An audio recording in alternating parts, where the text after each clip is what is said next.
নমস্কার, আমি রিপ্তি লাইফস্টাইলে আপনাদের অনেক স্বাগতম জানাই। আজকের ভিডিওটা এখন 7:34 বাজে, মানে সকাল থেকেই শুরু করলাম।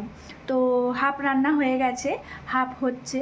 কালকের ভিডিওতেই বলেছি যে আজকে সয়াবিন হবে, শাক ভাজা হবে আর ডিমের অমলেট হবে। তো সয়াবিন হচ্ছে, ডিম ভাজাটা গরম গরম হবে। আর এদিকে তো সব কাজ পড়ে আছে। রান্নার ফাঁকে ফাঁকে এসে বিছানা গুছিয়ে নিই, ঝাড় দিয়ে নিই। আর সকালবেলা আজকে বেশ একটু ঠান্ডা ঠান্ডা, গাটা শিরশির করছিল, তো ওই জন্য গায়ে চাদর দিয়ে দিয়েছি। বাইরে কিন্তু ঝলমলে রোদ উঠেছে। তো দাঁড়ান, আপনাদেরও একটু বাইরেটা দেখাচ্ছি, আর আমার ঘরের কি অবস্থা সেটাও আপনাদের দেখাই। দাঁড়ান, এখানে আমার গোপু সোনা ঘুমিয়ে আছে। ঘরদোর পরিষ্কার করব, তারপর ওকে তুলব। দেখুন কত রোদ বেরিয়েছে, বাইরেটা ঝলমল করছে আর অনেক ঠান্ডা হাওয়া দিচ্ছে। ওটা আমার কাকা শ্বশুর হয়।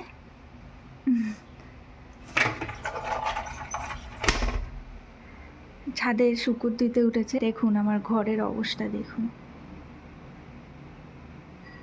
বড়মশাইকে বললাম যে মশারিটা খুলে দিয়ে যাও, খুলে দিয়ে সে ছাদে পালিয়েছে গাছের পেছনে। আর এখন তো আর ব্ল্যাঙ্কেট কাজেই লাগছে না, তাই এখানে চেয়ারে জড়ো করা রয়েছে।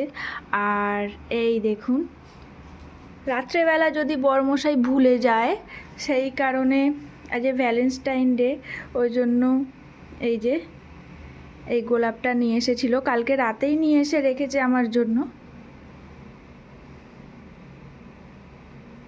তো আজকে সকাল সকালই দিয়ে দিয়েছে। আর এই যে এই চকলেটটা।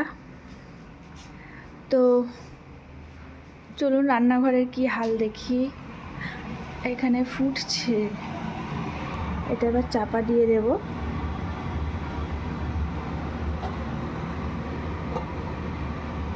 চাপা দিয়ে ফুটুক, তো বিছানাটা গুছিয়ে নিই, তারপর আবার পরে কথা হচ্ছে।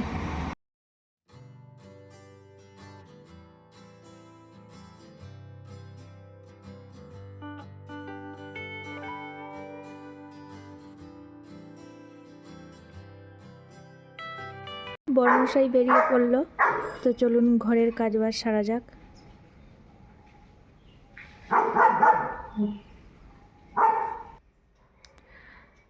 বড়মশাই থাকতে থাকতেই বিছানা ফিছানা গোছানো হয়ে গেছে।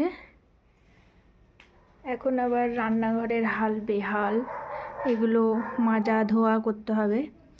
এগুলো মাজা ধোয়ার আগে গোপুসোনাকে তুলে নেব, কারণ গোপুসোনা এখনও ঘুমাচ্ছে।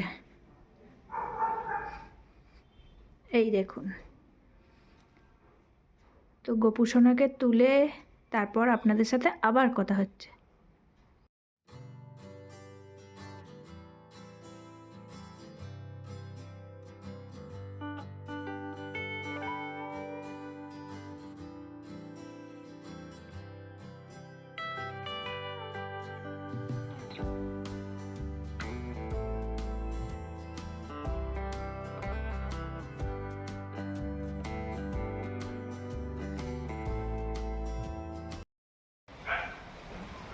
সমস্ত কাজবাজ হয়ে গেছে, তাই জন্য আজকে প্রচুর হাওয়া দিচ্ছে। রোদও উঠেছে কিন্তু হাওয়াও দিচ্ছে।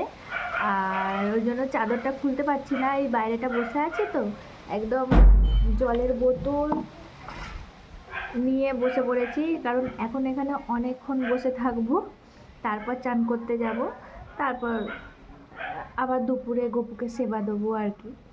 আর বসে বসে একটু এই যে বাচ্চাদের মতো লেস খেয়ে নিই। আর কে কোথা থেকে ভিডিওটা দেখছেন প্লিজ আমাকে কমেন্টে জানাবেন। আর আমার ভিডিওটা কেমন লাগছে অবশ্যই কিন্তু সেটাও জানাতে ভুলবেন না। তো আমি এখানে একটু বসে থাকি ততক্ষণ, আর আবার পরে কথা হবে।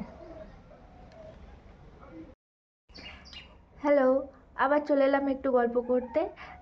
খাওয়া হয়ে গেছে, খেয়ে দিয়ে একটু বসে আছি। খেয়ে দিয়ে তো শুই না, আগে শুয়ে পড়তাম, এখন আর শুই না খেয়ে দিয়ে, তাই একটু এখানে বসে আছি। পুরো ওয়েদারটা যেন গরমকালের মতো হয়ে গেছে, চারিদিক মানে রোদ একদম খাঁ খাঁ করছে। আর হাওয়া দিচ্ছে, আজকে অনেক হাওয়া দিচ্ছে। এই খেয়ে দিয়ে উঠলাম, এসে এখানে বসলাম। তো দাঁড়ান দেখাই, বাইরেটা প্রচণ্ড রোদ উঠেছে, প্রচণ্ড মানে প্রচণ্ড রোদ উঠেছে, পুরো একদম পুরো আকাশ একদম মানে মেঘের কোনো ছিটে ফোটাও নেই। দাঁড়ান আপনাদেরও দেখাই, দেখুন বাইরেটা দেখুন, আর আকাশের কালারটা দেখুন, একদম নীল হয়ে রয়েছে আকাশ, আর রোদ চারিদিকে একদম পুরো গরমকালের মতো দেখুন।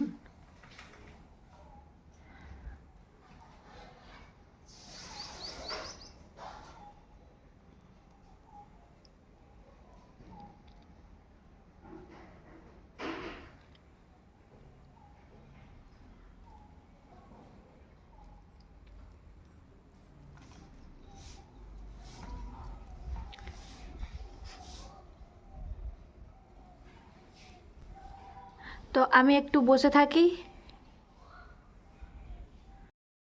তো বাইরের দৃশ্যটা তো দেখলেনই, আর আমি এখন একটু বসি, তারপর গিয়ে শোবো, তারপরে একদম একটা লম্বা ঘুম দিয়ে বিকালবেলা মানে সন্ধেবেলা ঘুম থেকে উঠবো, গপুকে সন্ধ্যায় সেবা দেবো, সন্ধে দেবো, তখন আবার দেখা হবে রাতে, মানে রাতে দেখা হবে। টাটা বন্ধুরা, আজকে তো আমার গপু সোনাকে সারাদিনে একবারও দেখানোই হয়নি। এই দেখুন সন্ধ্যাবেলায় সন্ধ্যা দিয়ে দিয়েছি, আর গপু সোনাকে সন্ধ্যায় সেবা দিয়েছি এই পাকানো ঝুরি ভাজাগুলো দেখুন। আর ওই যে বরমশাই যে গোলাপটা দিয়েছিল ওটাও গপু সোনার এখানেই রেখেছি। তো গপু সোনা ঝুরি ভাজা খাক, আর আমি ততক্ষণ তাহলে রাতে কি রান্না করব সেই তোড়জোড় করি, কারণ দেখতে দেখতে সময় চলে যাচ্ছে, বেলা অনেক বেড়ে গেছে, তো অনেক তাড়াতাড়ি সন্ধ্যাটা কেটে যাচ্ছে দেখছি।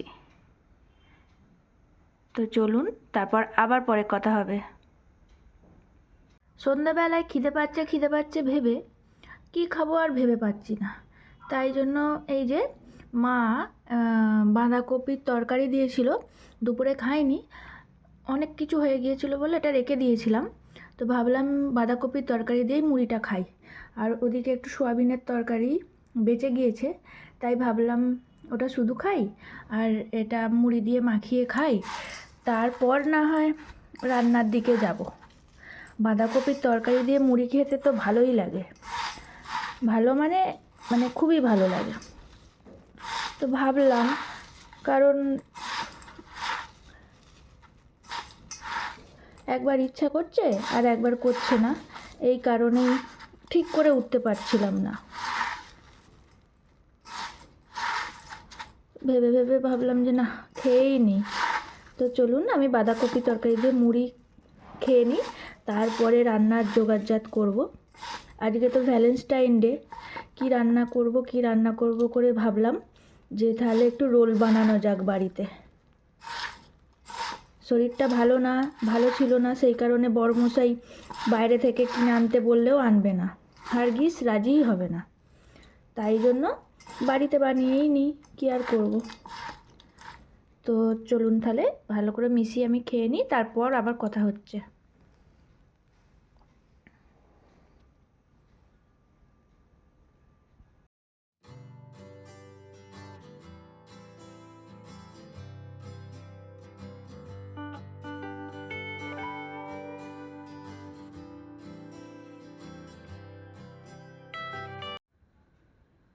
এখানে এগরোলের জন্য এই যে ময়দা মেখে চাপা দিয়ে রেখে দিয়েছি, আর কালকে করলার তরকারি হবে, শনিবার নিরামিষ, করলা কেটে আলু ভাজা হবে, সব ধুয়ে জল ঝরাতে রেখে দিয়েছি।